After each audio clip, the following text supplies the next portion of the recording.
Hello YouTube, this is Callum from English Shooting, and I wanted to make this video to clear up a few misconceptions and give my opinions on the differences between the US and the UK when it comes to guns. Now, there's a lot of people from the States that are very pro Second Amendment, very pro gun, but they seem to use the UK kind of incorrectly in a pro-gun argument, and I see it countless times where people say that banning guns doesn't work because look at the UK. Now that's on the assumption that the UK doesn't have guns or doesn't allow citizens to own guns, which unfortunately for that argument is completely false. The UK does allow private citizens to own guns, to own shotguns. We do have to be licensed because of that, but we are allowed to use guns. And it does kind of annoy me that a lot of people that seem to be quite knowledgeable about guns seem to make this mistake and this assumption that the UK has banned all guns.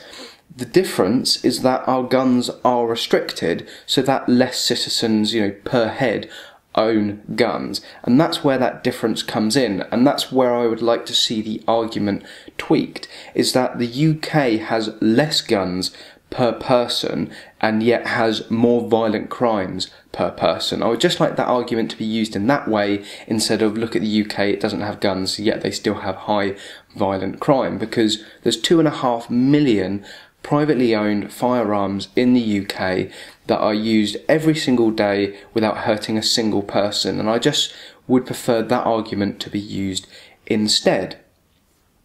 And on the topic of UK versus the US, I just thought also there's a lot of arguments and a lot of comments made online that I don't particularly agree with all the time, and I feel that I wanted to give my take on it as well. The difference between the UK and the US, the UK has restricted the guns, and it makes it incredibly hard to get a gun because you have to go through processes and get licenses.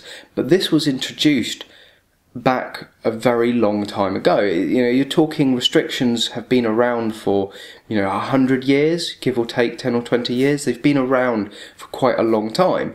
So before there was this mass explosion of privately owned guns, the UK were able to bring in this legislation and control gun ownership, whereas within the States private gun ownership has been prevalent, and loads of people have guns, and there's just a huge amount of guns because there wasn't that same control.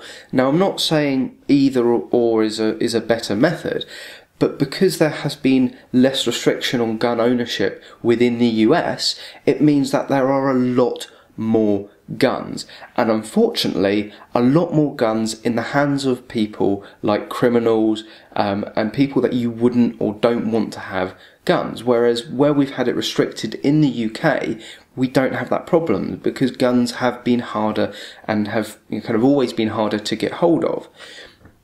So bringing it to present day, we don't need to play around with the laws and legislation in the UK because it is very, very well balanced. Of course, I would love to see handguns made legal, and I would love to see semi-automatic full-bore rifles made legal, as I don't feel there's any justification for those to be banned. But I feel that our legislation and rules kind of governing gun control and governing the ownership of guns has worked exceedingly well because we do have exceedingly low gun crime. Yes, we do have higher violent crime, but we have exceedingly low gun crime. And the US has a problem with gun crime. It's quite well known, you can't deny it, it is there. Now, I'm not saying that registering guns in America is going to solve that. What I'm trying to do is explain why banning guns in the US wouldn't work. And the reason banning guns and restricting guns now wouldn't work is because of the previous 100 years of, the free ownership of guns.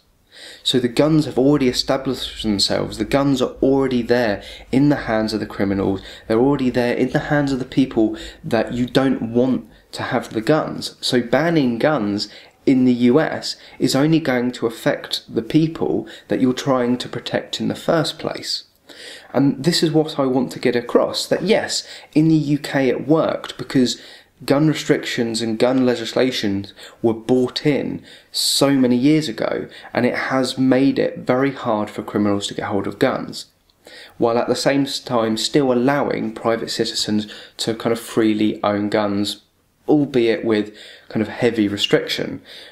And that legislation wouldn't work in the US now. It just wouldn't, because there are so many unregistered guns out there. You could ban guns tomorrow, for the next 1,000 years there's still going to be guns like turning up. And this is what gets me annoyed comparing the UK and the US, is because they are two completely different cultures. They have two completely different gun legislations and gun cultures, and I do feel that it can be a bit counterintuitive trying to compare. Unless you understand the dynamics of the previous 100 years of legislations and laws. So you just need to be able to look at each country and their own dynamics and actually what is going on in those countries before you base an opinion and make statements with kind of no evidence and no forethought before it. So I just wanted to give my take on the differences between the US and the UK, voice my opinion out there, let me know what you think. As always, thank you very much for watching, and I hope to see you soon.